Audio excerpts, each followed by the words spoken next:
Hey everyone and welcome back to the Sports Zection. Big sport weekend ahead of us, the final of the Euros on Sunday, Copa America and Wimbledon as well. Leave your comments and thoughts, predictions down in the comment section below. If you're new here, like, subscribe, do all of that, would really appreciate it. Now, let's start with news item number one. Is actually not really Chelsea related, but since I've talked about Jadon Sancho quite a lot, since we are looking for a right-footed winger, thought Jadon Sancho exiting Manchester United would be a good option, but apparently Jadon Sancho held positive face-to-face meeting with Erik ten Hag this week and they've clarified the situation. Both ten Hag and Sancho agreed to draw a line on their disagreement and move on. Jadon available for pre-season games, he's now back in training. Jadon won and it shows. Moving on to the other news here is that, well, we've got another official announcement. Renato Veiga has officially joined the club on a long-term contract.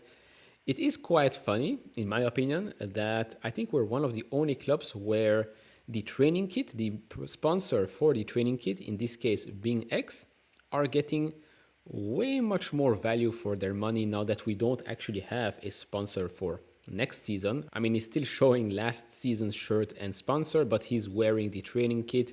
Plus, we're seeing here the sponsor being X. Thought it was quite funny.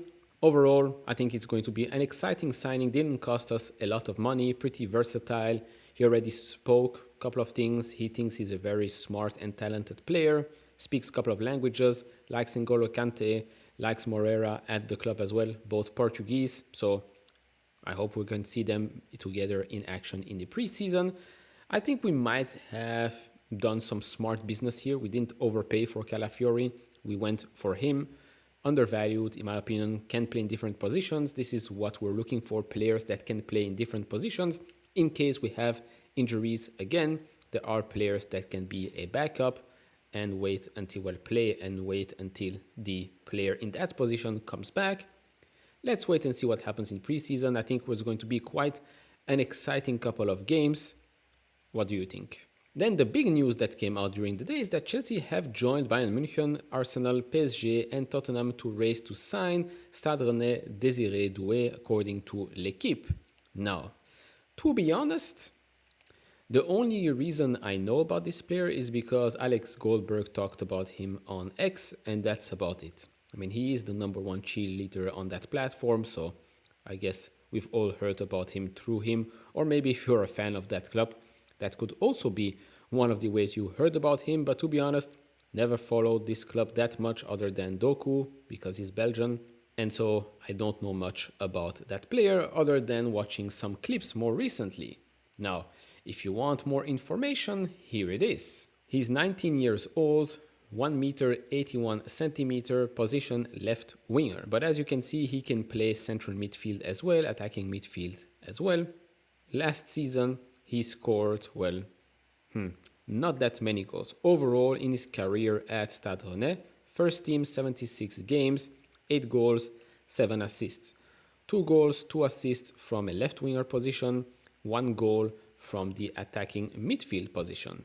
And apparently the price they're asking for him is around the same price Manchester City paid for Doku, so 50-60 million euros or so. Quite expensive in my opinion. And then if we look at the alternative, which again we've talked about him in that Summerville, 22 years old, a bit shorter, 1 meter 74 centimeters, also left winger. But here overall at Leeds, 89 games, 25 goals, 12 assists. Overall, he played 100 games as a right winger, 23 goals, 15 assists in that position, 51 games as a left winger, 20 goals, 10 assists. So, I mean, the price they're asking for him is between 20 and 25 million euros or so? What does Doué have over him? Not much, in my opinion, other than having maybe a better PR on social media. That's about it, right? If we can choose between both players, I mean, why not go for the, let's say, cheaper alternative, but definitely not worse alternative. Summerville, we've talked about him for quite a while. I've watched him for quite a while as well. I think he is a quality player for that price and actually does fit what we're looking for. And then lastly here, and that's a report from David Ornstein with regard to Kepa Arrizabalaga. So Chelsea have turned down an initial offer for Kepa from Al Ittihad.